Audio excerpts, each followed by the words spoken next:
tell us a bit about yourself then, Susie? Let's begin with you. Thank you so much for coming on. I really appreciate your time. And I'm really excited to help you share your story with all the other listeners and the women in the group, because it's been a phenomenal journey. And I know with you, we're going to have a lot of fun with this one today. So I know who you are very well, but tell us who you are, Susie, where you're from, what you do, and anything cool that you'd like us to know. Well, where do I begin? Where's that story? So I'm Susie. I'm coming up to 60. So that's a massive milestone in my life. I was originally born in Hackney, so I'm an East Ender, Hackney Hospital. And I was only there for a year. Then my parents moved me out to East London, Ilford, where I grew up there.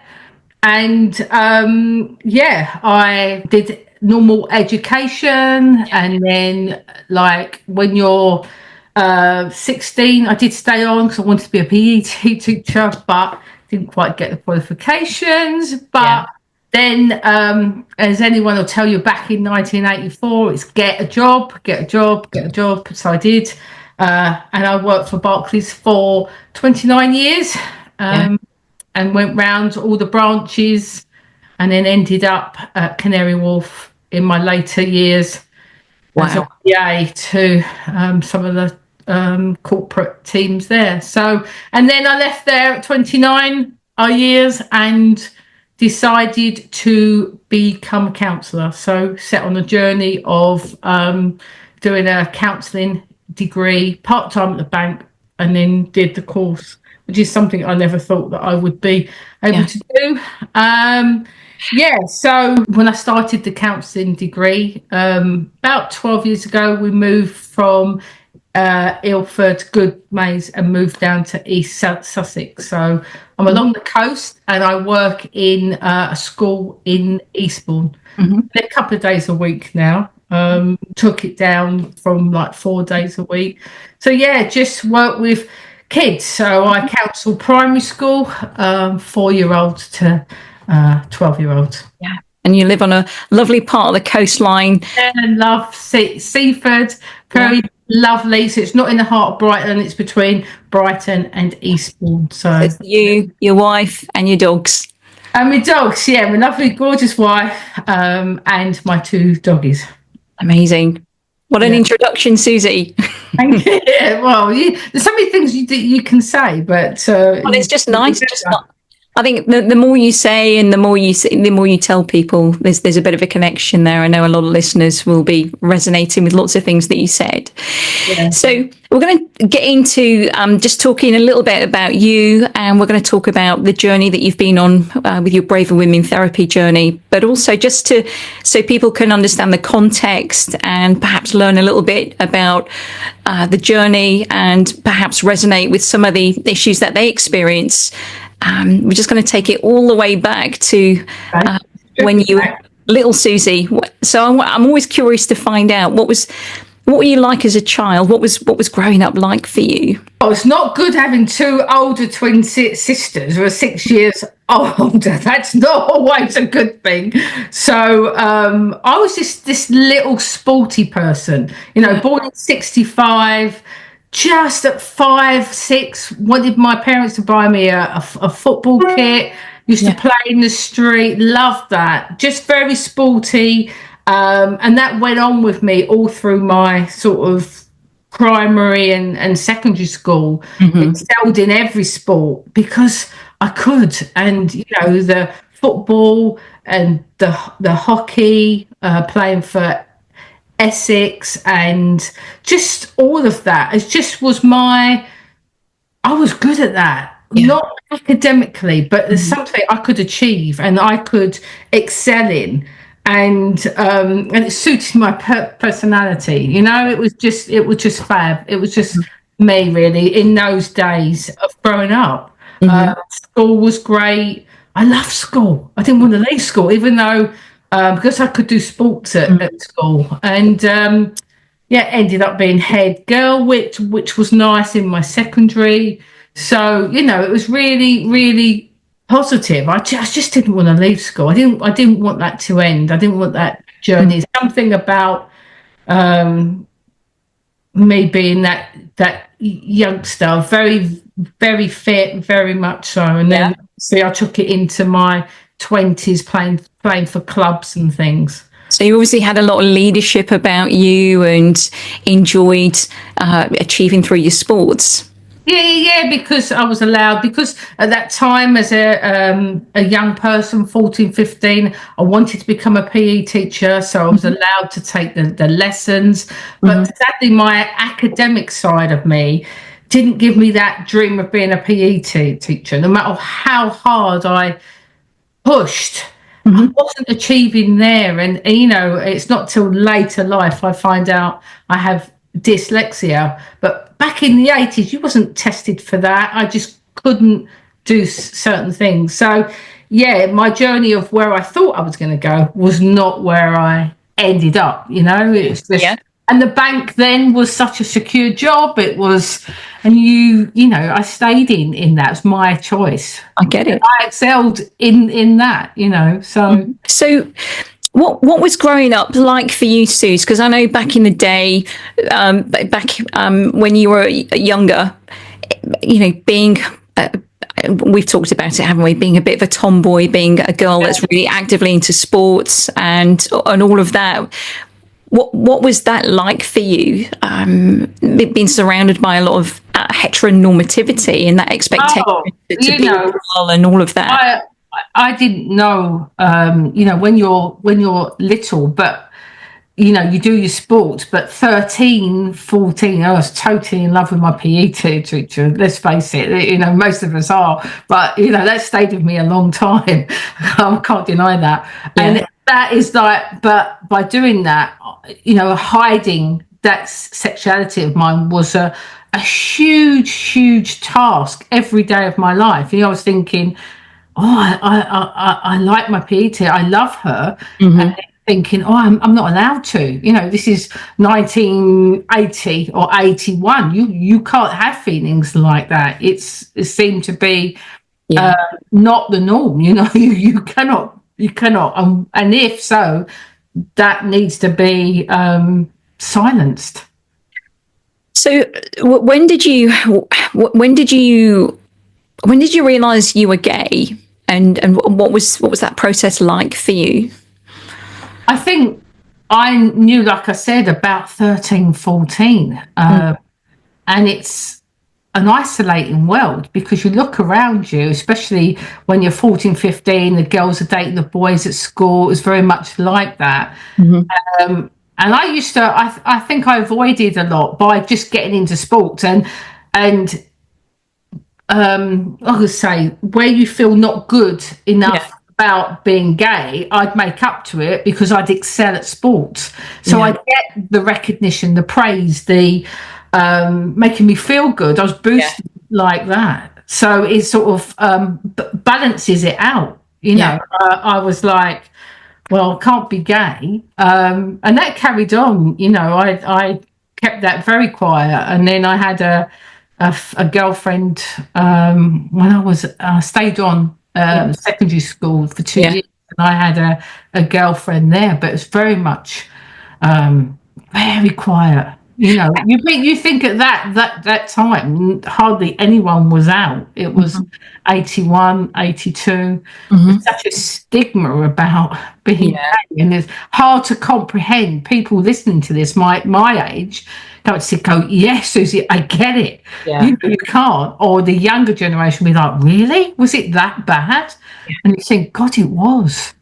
Yeah, and that's the thing. I think a lot of youngsters these days, no disrespect, but I don't think they understand the path that a lot of us have paved for them to enjoy, you know, the peace that they experience when they're out and about, you know, not thinking twice about holding their partner's hand or showing affection or dressing how they want to dress or expressing themselves in the way that they feel they want to. I remember that Clause 28 march, and my girlfriend at the time was very out then, and I wasn't still. And then she got me to stand next to Michael Cashman holding the banner at the front. And all I kept saying was, oh my God, I'm not out. And all these TV cameras were in front. And I was thinking, please don't show me. Please don't show me. And of course, when I get home, someone tells me I'm on the 6 o'clock news, and all I could do was panic because my face was the front of something. And all I could do, remember going back to the bank on the Monday, thinking when people were paying in checks, I've just got my head down because in fear, it was like, oh my God. Yeah. Yeah, that was a funny story. But yeah, I was the face. My friends were like, that's Susie. Oh my God, what's she doing there? And I'm like, why am I holding this? Do you know what I mean? But, yeah. Hey, so what was that? What did you appear on? It was the 6 o'clock news was covering the Clause 28, and there's me at the front next to my girlfriend put me next to Michael Cashman. There was all the people in the front, and I was the face. I've never looked it up. I should look it up because it'd be quite interesting. I'll look it up now. I think you can get the archives. So one of my friends said, "Oh my God," she was like, "There's Susie." And I went, wow. How iconic. How old were you, Suze, roughly? I think it wasn't 84. I think it was something like 88. Was it 88 when that Clause 28 come in? Horrendous. 87 or 88. And it was horrendous. Mm-hmm. And such a suppressive time. Mm-hmm. And, the fear of being out would be, Tell us how you actually came out. How old were you when you came out, and what happened? What was that experience like for you? How did you come out? I think that was probably one of the darkest times of my life in that sense, because the shame, the fear of rejection was off the scale. I mean, my parents they're an older generation, and to understand, and for me it was not trusting that I was enough for them, and actually coming out and saying, you know what, I'm still Susie, but I'm gay. I couldn't do it. I was 29. I was 20. It nearly killed me because I couldn't trust the rejection was more. And I think it was like, I didn't know, but when you are on the floor, I was very isolated, very withdrawn, terrified. And I think, I did not say I was going to kill myself, but I felt so low. Yeah. And it's not who I am. And I was like, when I finally knocked at my parents' door, they thought I'd killed someone. I fell through the door because I was so distraught about holding just my sexuality for so long. And I think I'm not alone in that. It was such a fear. And my parents thought I'd actually knocked someone over until they saw me, they took me in, and they were like, it's fine. But the what if was getting in the way of that, because I could have probably come out 10, 15 years before. Yeah. But I chose to hide it through shame, through guilt, through feeling not normal. Yeah. And the decrement to me was massive. Mm-hmm. So I know there's people that probably have similar stories to me where you just think, I can't tell my mum and dad. The fear was enormous. Mm-hmm. Mm-hmm. It wasn't the best journey of my life. I so wished I'd come out years before, but nobody knows when or what or how they're going to be received. Yeah. And it's a journey of your own. There's no right or wrong. Yeah. Basically, my parents loved me. They didn't understand it at first. They just couldn't get their head around it. But we're talking 80s, no, 96. So it's about, it's understanding. What does that mean to be gay? Yeah.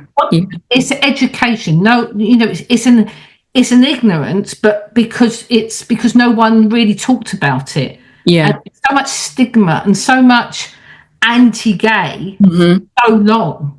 Yeah.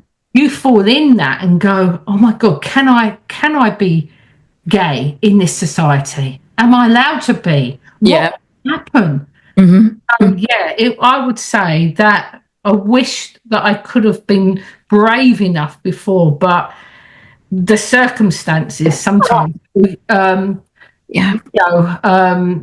what helped me was my football team. I joined Hackney Women's Football Club in '92. Yeah.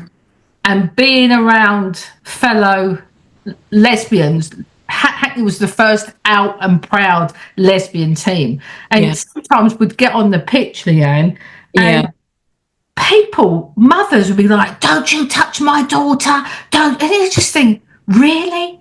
It was so still. This is like 92, 93. Yeah. But we were a community. We were a unity of hope in the sense of through sport, through that, and being gay. We went on pride marches as a group. We supported. We worked through things. So that really helped me. Yeah, and I think that's the thing, isn't it? Shame is it's a silent emotion that you form the conclusion when you're in shame. A lot of queer women, it's not like I've done something bad. It's I am bad. It really seeps into your identity, and again, that lack of visibility, that lack of understanding, and you can just form the conclusion that there's something inherently wrong with me. Totally, it felt like I'd had a brand. I'm not enough. I'm gay. It's like you take it on. I took it on, and I'm sure other women have done too in that, and it's so disempowering. It's so destructive. Yeah. Hence why I come to you nearly 60 to go, I need to fucking go past this shame. Do you know what I mean? Sorry to swear. But that's right, don't worry. I need to go past it. Yeah. Well, that's the thing, even though we can come through our timeline and grow up and be an adult, our nervous system still remembers all of those sensitizing moments where something significant happens inside of you and it doesn't forget, and your brain will continue to send the message that certain situations that are like or similar to what you've experienced are potentially dangerous, and it gives that danger feeling. Especially when it goes on for years, whatever environment, even working for the bank. I know Barclays are brilliant now, they've turned their equality. There's times where people wouldn't even go in the toilets and be putting faces at me because I was going to use the toilet. I'm like, for Christ's sake, but it affects you. It affects your identity. It affects you as a person. And you just carry this weight of, oh my God, there must be something wrong with me. Yeah, that's it. I am wrong. My identity, there's something wrong with me. It's not what I did. It's about who I am. And it's powerful. And this is the thing. There's so many women that come to me not feeling good enough. I feel like a failure. I don't feel adequate. I feel something. There's a sense and a feeling inside of me. And at the deepest root is unresolved trauma and unresolved shame as well. Yeah. Absolutely. And then it just gets in the everyday. The everyday that we do things, but there's something there, a silence that sort of in your subconscious that, I'm married 18 years.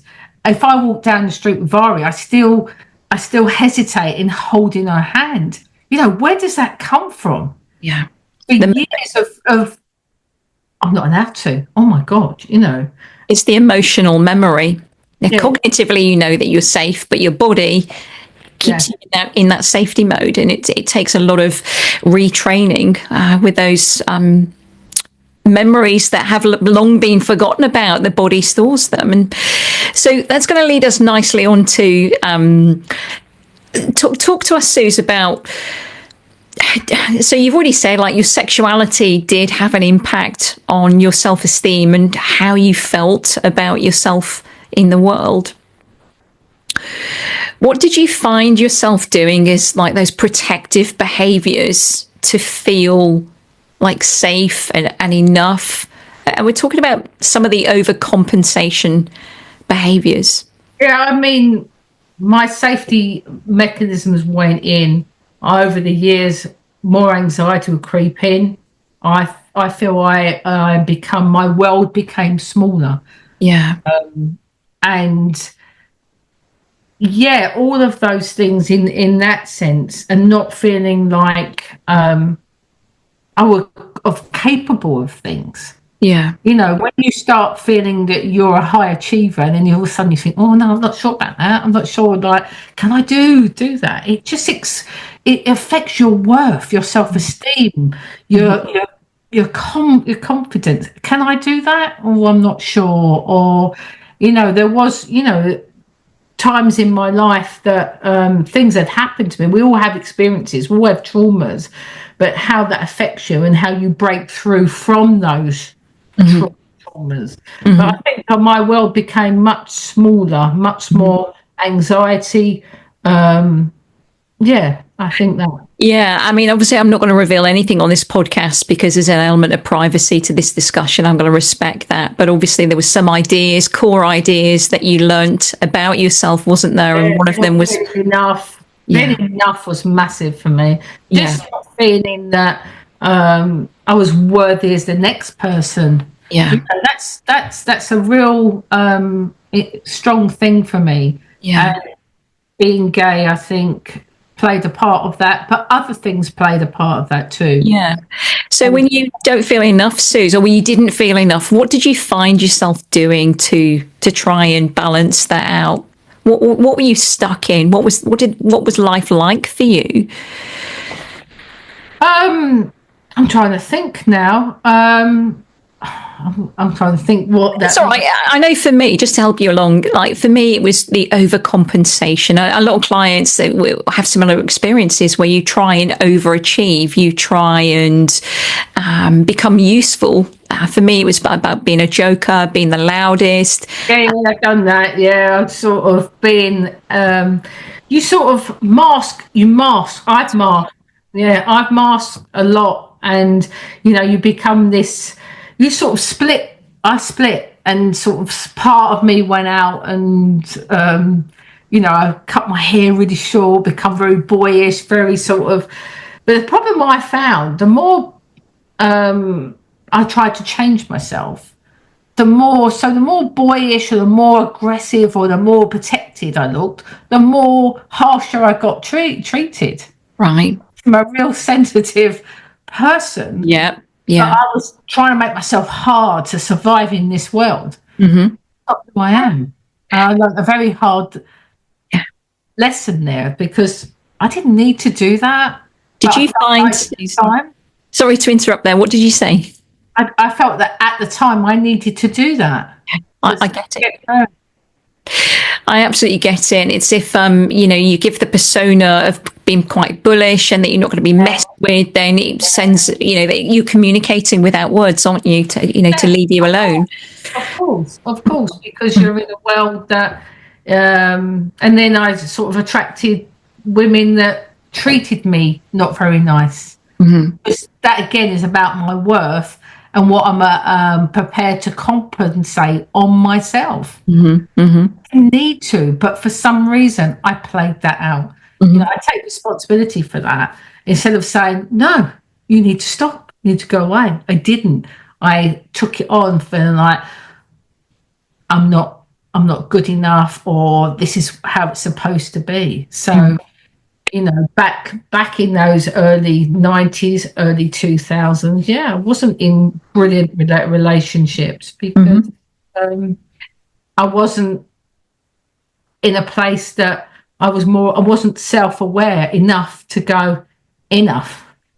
Yeah, and so what we've got is a young girl that's been brought up in the city in London, you know, expectations to be a girl and behave in that way, and then you find out that you're gay. And then you've got this fragmented sense of self where you're trying to mold and adapt this adaptation, those safety behaviors, and feel like not really connected to yourself, attracting or being attracted to relationships that didn't really feel authentic and made you question your worth even more. And so clothes, I mean, sorry to interrupt you. Clothes, you know, thinking about what you wear. I did not want to wear half the things I wore, but you wear it to please, you know, your family, events, or your, you know, when you're going places, because you want to fit in rather than go, do you know what? I'm going to wear that. Yeah. But then you're going to stand out. So then it's, so that was masking and sort of trying to be a chameleon, really, to fit in with your surroundings. And so on the yeah, go on. Yeah, it's all right. Sorry, finish that, Suze. Being isolated is huge. So you do those things.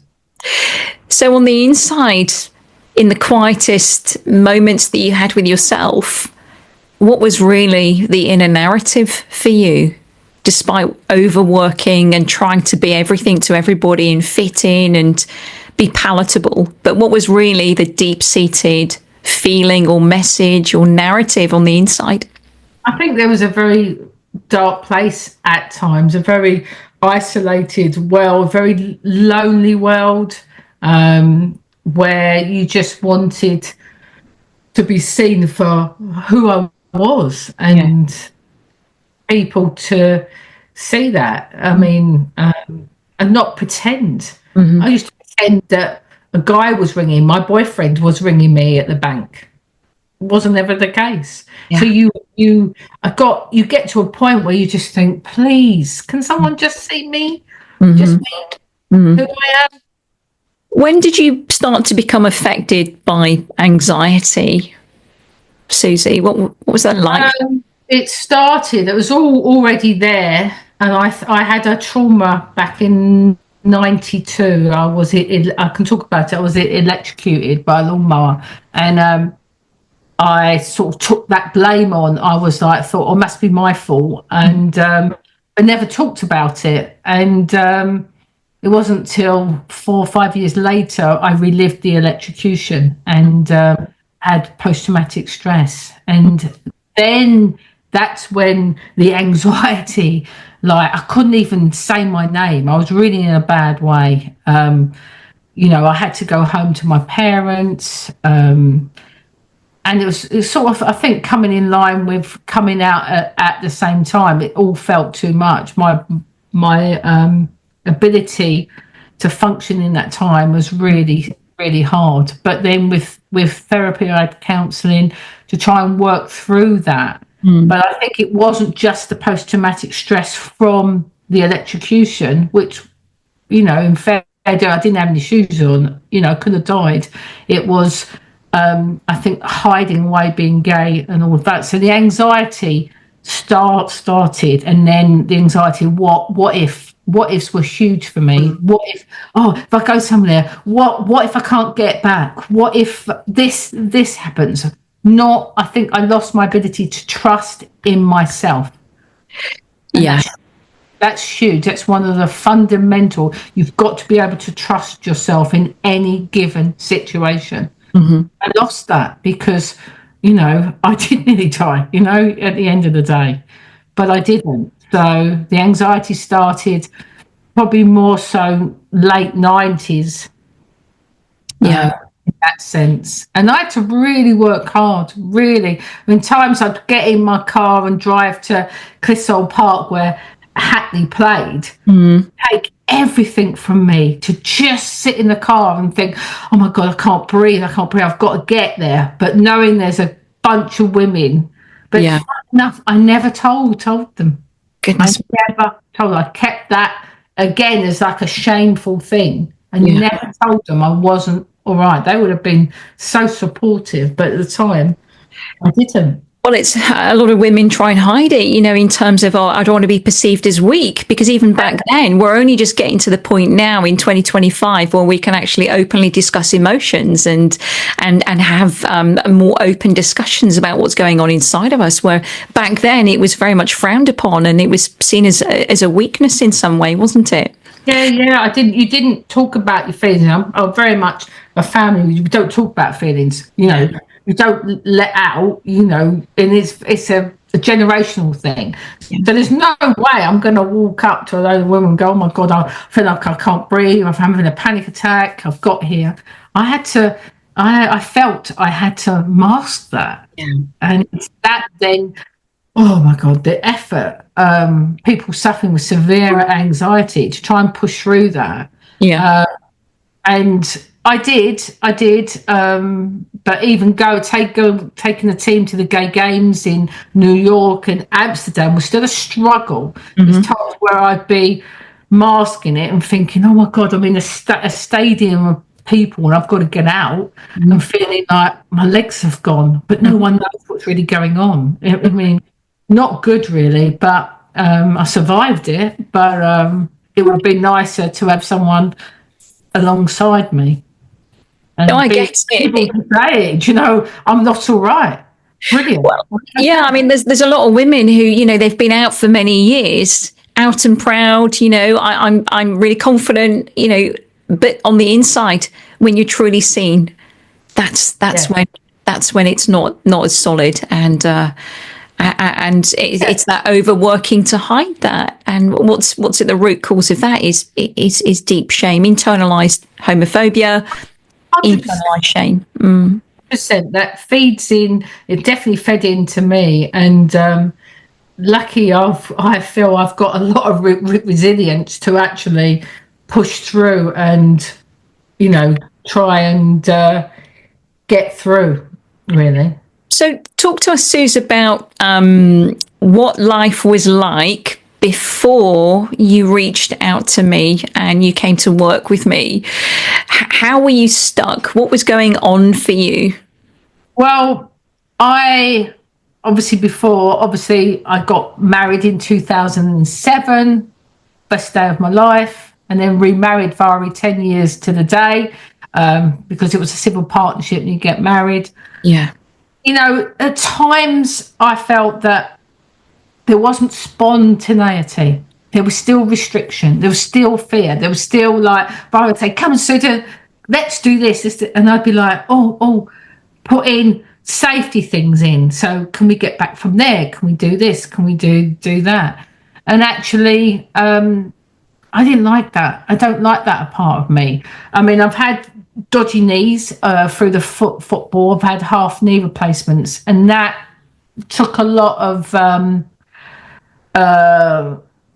freedom away from me, because I was quite disabled for quite some time, because I couldn't just walk a long way. So that didn't help. So there's factors that got in the way, and I said to Vari that there'll be a point where I'm like, I need to address this. I want to address this, and I want change, and I want to know, I understand what's going on for me, why I feel that I can't just get in the car and go. Why do I control things so much? Why is there sort of doubt?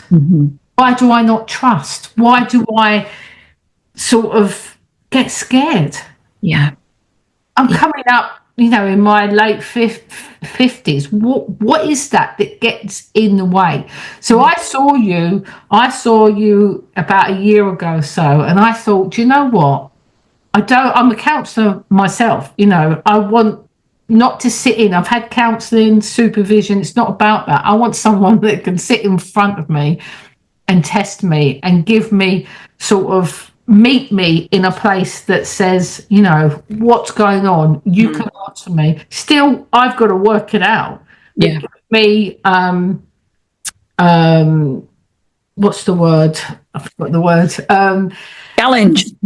Challenge, or sort of, the what ifs, the pattern corrections. That's what I'm looking for. The pattern corrections that can sort of challenge me and understand me. I mean, before this journey, did not have much compassion for myself. That punishing stick was there, like, come on, Susie, come on, bashing me.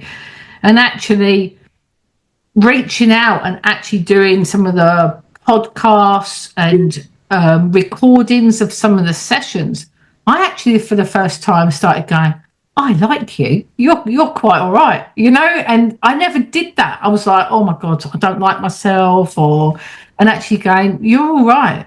I had a tough time. Yeah, and that's the thing. I think a lot of people come to therapy, and I've said this on so many episodes, where they think and that they're going to come and retell their story, and that's going to make it better, or that they're going to get some tips and strategies. But actually, this was so much more for you, wasn't it? It was a structured approach that stripped everything right back to the very beginning. Yeah. about building up that self-trust and giving you that internal handrail and the ability to learn to trust yourself, to feel more whole on the inside. That trust went for me, but you brought something I've never experienced, and it was about, I knew it was going to be tough, no question. If you're going to want change, you're going to have to look really and just pull everything out. I was prepared to do that, and at times I was like, I was like, fuck off, I'm not doing that, get out of it. But I carried on, at times I was like, you're having a laugh, I'm not doing that. For months, every day. Let's try and change that. Well, I mean, the kind of resistance that it's all about fear. That's all it is. And if there's resistance there, then I can always work with that, because it gives an indication as to what's underneath that is directly the thing that is going to be the key to, to more emotional freedom. But if you think about some of the habits that you have, without giving away all the techniques and the things that we've been through, think about some of the habits and the ways of being that you felt were ingrained.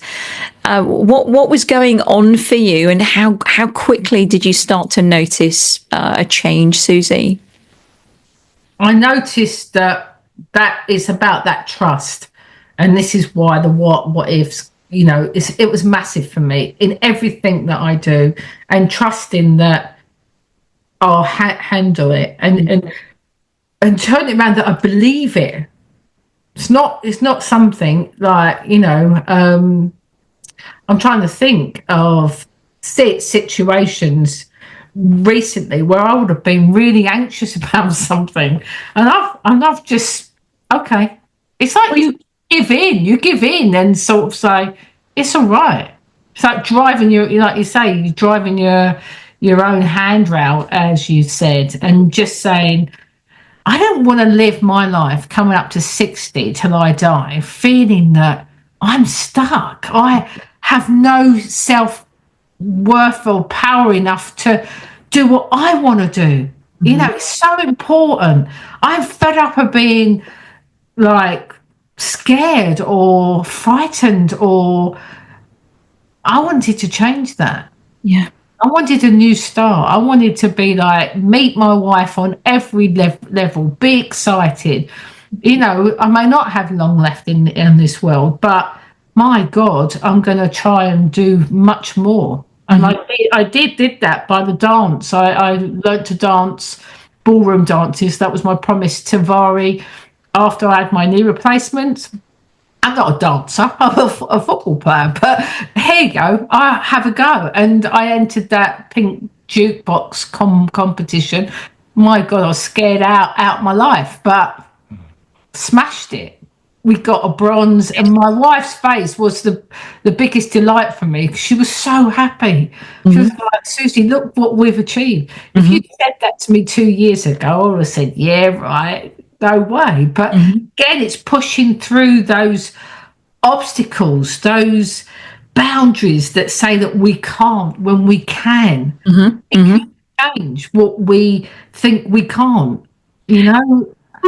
Absolutely. Tell us what your wife has noticed. Tell us what Vari's noticed the most since you've come to the end of this therapy journey now, and what you're going to be continuing on post therapy. But what would she say if she was here? What would she say? Definitely less anxious. I'm definitely more positive. I'm more trusting. I'm happier. And I'm able to, if I slip back, because remember, ingrained patterns come from childhood or whatever. Yeah. I'm able to go, hang on a minute, let's just I'm just falling back into something. Let me just correct it and turn it around. I mean, as you've said, we have bad days, we have good days. But now I can meet her much more on a level. And finding that middle ground and working towards a resolution, or I don't know, it's just that being free, that sort of anxiety is like a chain around your neck. You know, I always felt it was so consuming. But actually, as you've taught me, it's like a sensation. It will pass. Mm-hmm. Feelings pass. Mm-hmm. You don't have to be stuck in the mud with it. Mm-hmm. We've visualized, we've seen that you can achieve. I mean, there's still far more that I'd like to do. But I know that I can do it. Mm-hmm. I can handle it. Mm-hmm. If I'm prepared to just step out the box, just do that. I mean, yeah. Go on, Sus. What are you going to say?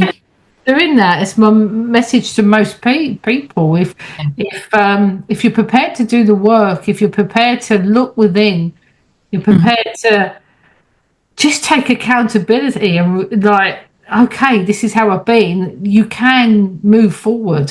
Mm-hmm. What kind of beliefs did you have about yourself? So it was like, I'm not good enough. I'm not worthy. Never enough was mine. I'm not. And that work we did on, you know, being good enough, and then that just saying enough. Mm-hmm. You know, I'd have it tattooed. I haven't got a tattoo, but I'd have that, because then you feel like, no, I am enough. Just as me. Mm-hmm. Just as Susie. Just being my mere existence in this world. I mean, I used to beat myself up. I have a slight stammer, so sometimes doing this podcast, I was really worried about, you know, it's always that judgment, people going, oh, you know, people took the mick when I was a child. But, you know, pushing through those fears and saying, even with a stammer, even, you know, I'm enough, and that's all right. Well, you know, Susie, I always think that, you know, shame has roots in secrecy and hiding and minimizing and not being fully seen. But, you know, it's a real testament to the journey that you've been on, that you're sat here having a conversation, talking about parts that you want to discuss to help other women, and not a bother on you. You know, you believe in yourself. You are relaxed and content and looking forward to doing more things with your life, rather than that containment that you kept yourself in for like 20, 30, 40 years. Yeah, I didn't need to do that, but I did for whatever reason. And it's, you know, I wished I'd found you many years ago, but sort of that could have put me in a direction of working, being able to work through stuff and saying what I thought might have been the cause of something is not necessarily the truth. And it is a journey. It is about looking within. It is shedding tears. It is, you know, processing some of the trauma or things that went on, but knowing that once you come through that, you're lighter at the end of that. And you know, you can move forward. We can't change our past. We can't change what's sort of stamped on us, but we can move forward and go, it's okay. It's okay. And, you know, I knew you were the one that could challenge me and sit with me and show me techniques and strategies that could support me to move forward. So I picked you. Well, I'm glad you did, Susie, because it's been quite a journey, and we've been on a wild ride together, haven't we? There's been no stone left unturned, and no, it hasn't. So, like, talk to me about what you do now to make sure that you're maintaining and keeping your mind and your body and looking after yourself and keeping yourself in a healthy place.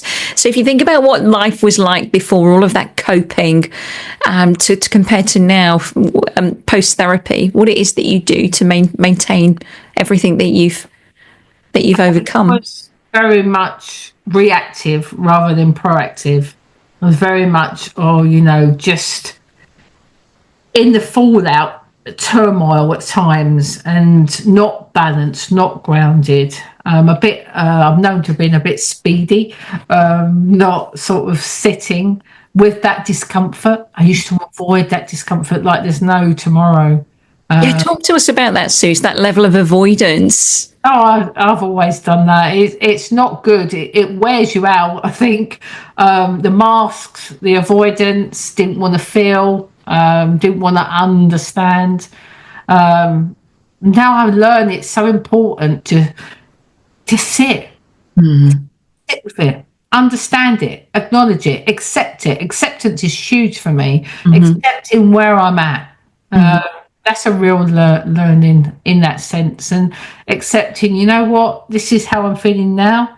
And the fact that I acknowledge it, it will pass, and tomorrow's a new day.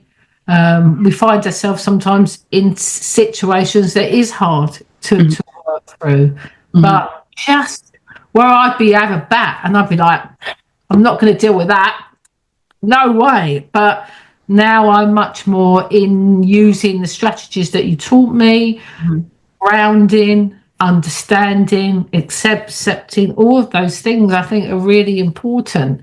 And taking accountability, you know, and we get things wrong. I get things wrong, and actually owning that is so important. How can we prepare to meet anyone if we can't sort of meet ourselves in that way and go, do you know what, I need to take accountability and not think that you've done something wrong or something. Well, that's it, isn't it? It's you know, being able to self-accept and being able to understand yourself, because they're the things that invite in that compassion. And when you are stuck in shame, there's no amount of there's no light in that emotional state, and you can continue to, just like you say, beat yourself up. There's no exit. And I think that as well. And I think for me, I've learned much more about perception. Yes.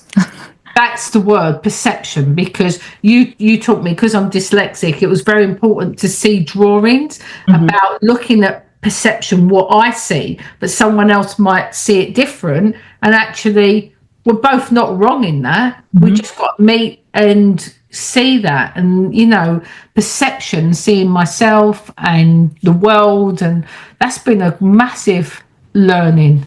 I've done some of my biggest creations during our sessions for you to see, haven't I? I know, the drawing from the mountains with the snow on, yeah. I mean, they're really important. I learned like that. I learn more by seeing, feeling. That's just the person I am. But that's been really good learning for me. And being able to listen. I think you have to be able to listen and then grasp it, you know. There's times I've walked out and was like, what was that about? And then I'm like, I get it. Yeah. You know.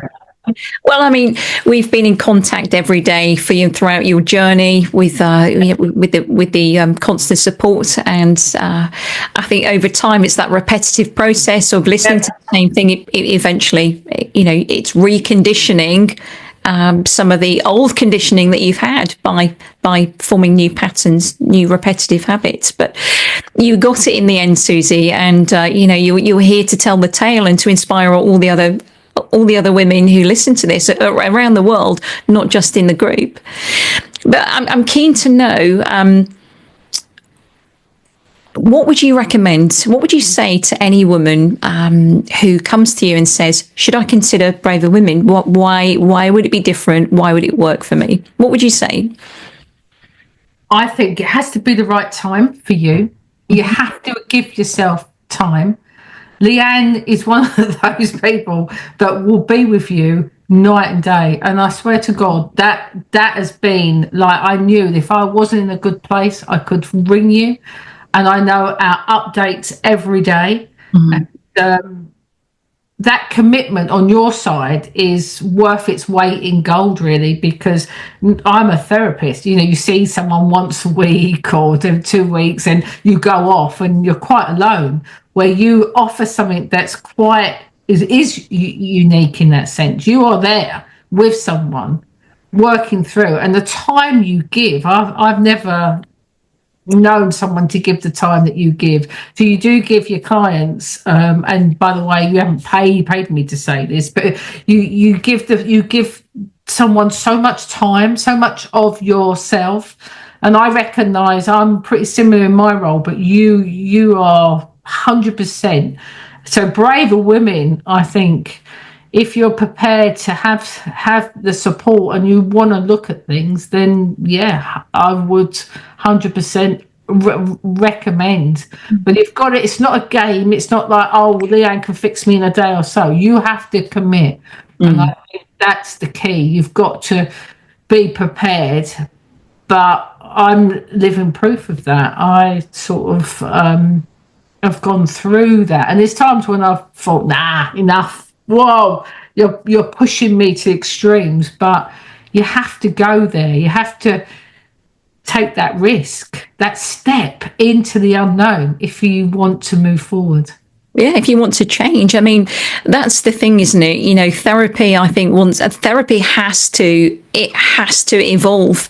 And I think that seeing somebody once a week is okay. But for me, I don't think that people change when they're being left to their own devices. I think people unwittingly just refocus on other areas of their life. And, you know, if you think about everybody's life these days, people are so busy. But if you can still avoid the fact that I had to check in with you every day on 3 or 6 points of how I was presenting, I can't hide from you with that. I can't go away and think, therapy's done for a week. Well, I'll go back to my own devices. Christ knows, next day, Leanne, oh shit, I've got to come up with 6 things that she needs to know. And I can't. I've got to be engaged. I've got to think about it. It's that subconscious you were saying. Change it. Because I'm accountable. I've invested, that's the word. I've invested in this. So why am I not going to do that? And you'd be kicking my ass if you said, Susie, you didn't update me yesterday. Where are you? Well, that never happened. And I've got to say, Susie, you know what? You're sat here. It's not easy.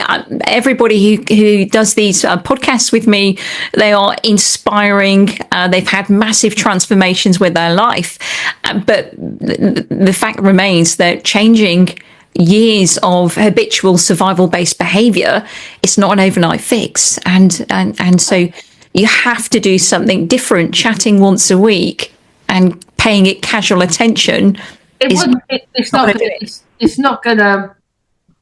way going to do it. It's got to be, for me, it was very much hands-on every day. And at times, especially with the IMT movement, I was like, I'm out of here. And at one time I did say, I've had enough. And you were just like, really? Yeah. So, you know, being committed, that's what I said. You can't, it's just not going to go away. Your life's going to be resolved in 2 or 3 weeks, and you're not going to be going, right, do this, and this. You're all fixed. It's never going to happen because you're not me. You're not, you know, I'm on my own journey of the discovery. Really. I need to know, looking back, and God, have I shed tears in this room? But I know I've needed to. And, you know, that self-acceptance, that enough has been huge. And I'm sure there's women listening to this probably would feel the same. And it's quite a hard topic to even share or own or talk about, because it makes me feel very vulnerable. But you know what? I want to get to my 60th birthday in October and be like, yeah, I feel where I wanted to be. Yeah. And is there all of those open chapters that have been left unaddressed or unresolved have all been gently closed, and here you are with a lot more mental freedom. Yeah, and it is. It's so important to not feel like you say, I've got this rucksack and I'm carrying this weight around with me. I don't, and I noticed that. I've just come back from Budapest and Amsterdam, and the anxiety's not been there. it's been much more flowing and much more where I'd like it to be. Mm-hmm. And well, yeah, we have to have some anxiety. Of course, yeah. Of course, when a flight takes off and then has to do an emergency landing, I think my anxiety lasted quite well on that one. But But let's call it for what it is. People are much more comfortable referring to fear as anxiety when they pathologize it, but actually it's fear. It's fear, and intolerance of what's ahead, and intolerance of the future. Susie, I've got to ask, what does the future hold for you now that you're no longer like talking to yourself really badly, or you're just crippled by this intrusive inner critic? Yeah, I that punishing stick has always been there for me. I've always been mindful of it, and I've broken it now. But then it creeps in sometimes, and I'm like, no, I don't need to be like that. What were you saying? Sorry. I was going to say, what does the future hold for you now, Susie? Now that you're no longer crippled by an intrusive inner shaming force. Just like you say, I'm just I've been with Vari 21 years. We've got 18 years married. I'm excited. I just to do things, and that spontaneity without fear. Restriction, liking myself, that's one of the biggest things, liking who I am and not going, oh, look at you today, or I don't like, just putting yourself down. I try so hard not to fall back into those patterns where I just felt that I wasn't enough, I didn't look nice, or shameful about who I am, or that's huge. To feel like you've kicked that out of your life is a massive thing, and I think it's so ingrained with us, with the and I think for me it's very ingrained from those early days of such prejudice and violence and abuse, really, from anywhere I went, and feeling scared. And what does it feel like to be you now? What's it like? What does it feel like to be you? I feel like to be me. Nearly bloody 60. I know that much. Christ. No, I don't know really. Just I still want to have that cheekiness, that sort of personality where I push boundaries, and I'm not a practical joker, but sometimes I like sort of I don't know, to have that energy, that sort of for life, and to do things, not hang out of apple trees and cut them and do my legs in. I've been doing that. That's not good. But just to be with friends and meet new friends and do nice things. And I've done a lot of insightful learning. I was very much like, back in the day, all things mean importance, and buying things to make me feel good. I've done that. I don't need to do that. I don't need that. The fast cars, the magnets, all of that. I don't need to do that. So after therapy, how do you feel now on the inside? What's it like to be you? After the therapy, I just feel that it was the best thing that I've ever done. The best route to take, best challenge.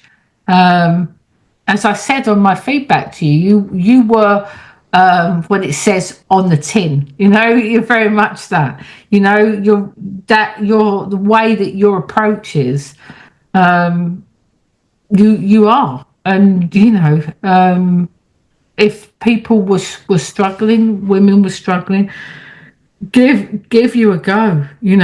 Listen to your podcast. Listen to things that you're saying. You're so insightful. You're so knowledgeable in that sense. And I think the therapy's definitely helped me to gain more self-awareness and insight of how I've evolved and why I've evolved the way that I have. Yeah. I can change that, and I can learn a different way of being. Mm-hmm.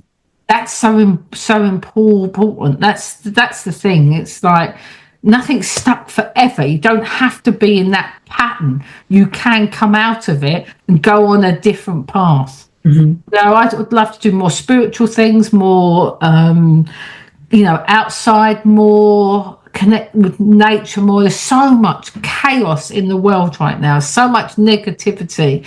It's like holding the hope that things can change and just, coming away from that. And just that really.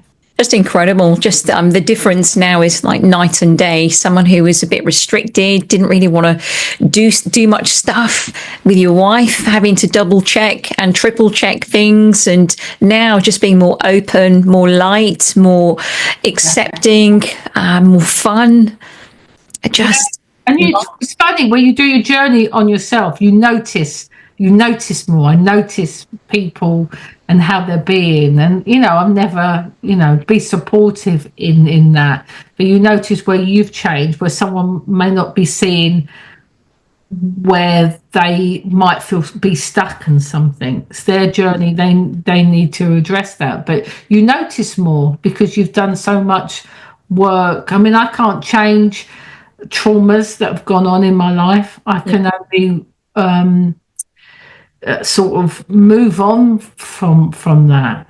I'd wished I'd met my wife in my 20s. I would have longer with her, but it wasn't. Everything's about a time and a place. Mm-hmm. My time and place at 59 is with you, doing this and then going in, and like I said, I watched you. I was like, yeah. And then one day I just said, things are getting in the way. I'm not moving forward. And it was like, I'm going to reach out.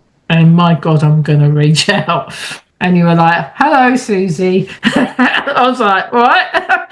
Do you know what I mean? Well, you've been an absolute pleasure to work with, Susie, and it hasn't felt like work at all working with you. We've had a bit of fun along the way, haven't we? And it's been a brilliant experience on both sides. I know, but for me, just listening to your story and hearing everything that you went through when I was only in primary school, you were already paving the way for women like me to come up behind you, and I took less of a hit, and hopefully the women behind me are going to take less of a hit as well. But just recognizing what you've been through, what you've experienced, the toll that it's had on your emotional and mental health, and now being brave enough to change all of that and live to tell the tale, have a great transformation through therapy, and sit here and tell your story so openly for other queer women to be able to feel inspired by and moved by. I think it's it's quite hard to even come on, because you never know how you're going to be perceived by an audience or people. I just see that I'm talking to you. There's no side to me. I am who I am, and that I've hopefully portrayed that, and people can see that Susie's a normal person. She's just been through some tough choices and things that I didn't choose certain things. It just the way it is, and the other people might think, you know what? Yeah, I'm gonna reach out. I'm fed up of just, some people's stories. I mean, it's heartbreaking. I see some on your posts and things where anxiety has crippled people. They can't get out the door, and they're too scared to push through no fault of their own. And it's like, come on, just. You can, and with your support, and like you say, you're there every day. It's just, that's so important. Especially when you want to resist, you're like, oh, go away, I don't want to do this, I mean, it's times I'm shouting my head off to Vari going, oh my God, I've got data in 10 minutes. What do I say? And she'll go, calm, you know what to say. You trust yourself, and then And then sometimes it was avoiding when I'd do the voice recordings, I'd just cry because I'm really upset. And that's hard. It's been a hell of a journey for you, Susie, and it really has. And I'm just so proud of you. The fact that you're sitting here and just, for me, an inspiration. Every woman that comes to work with me is an inspiration because they're carrying something that they're allowing themselves to go through a process and let go, and that's hard, particularly when that behaviour or that idea or sense of who you are has been an anchor that's kept you safe in some areas of your life, and letting go of that can feel scary. But just an inspiration to other queer women, as far as I'm concerned. You really are. Everything that you've been through, everything you've talked about so far, and I just know that this will resonate with many women in our community. The things that you've gone on to achieve, the things that you've bravely overcome and put behind you, where they belong in the past, not to be forgotten, but more so not to keep affecting you and running your life underneath the surface the way it has. So this has been a brilliant chat. It's been great, and I really hope that you stay in the group, and I'll get this published ASAP onto the podcast and into the group so people can hear your story. But from me, thank you for coming to work with me and for trusting me with the very intimate parts of your past and your life. I'm just so proud to see where you are now. It moved me to tears in that. You know how sensitive I am. No, it's just your support is like something that I always will keep in my heart. It's huge. You make me cry now. No, I'm not. So yeah, it's huge because it's a memorable journey for me working with you, and I couldn't have done what I've done without you. And like you said, you're what you are on the tin. You say you're going to support someone, bloody hell, you really do. So I can't thank you enough for giving me. I would have, if you ever said a year ago, Susie, you're gonna talk on a podcast, all right, yeah, right, that's never gonna happen. No one's gonna see me. I'm gonna hide, but I don't need to hide. I just need to tell my story and hopefully inspire other women that have felt so stuck through no fault of their own to push through.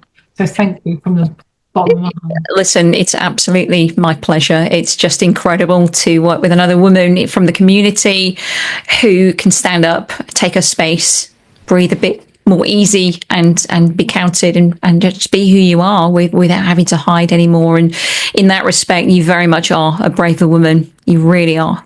And thank you very much. I feel enough. That's the main thing. Yeah, thanks. incredible. Thank you. Incredible.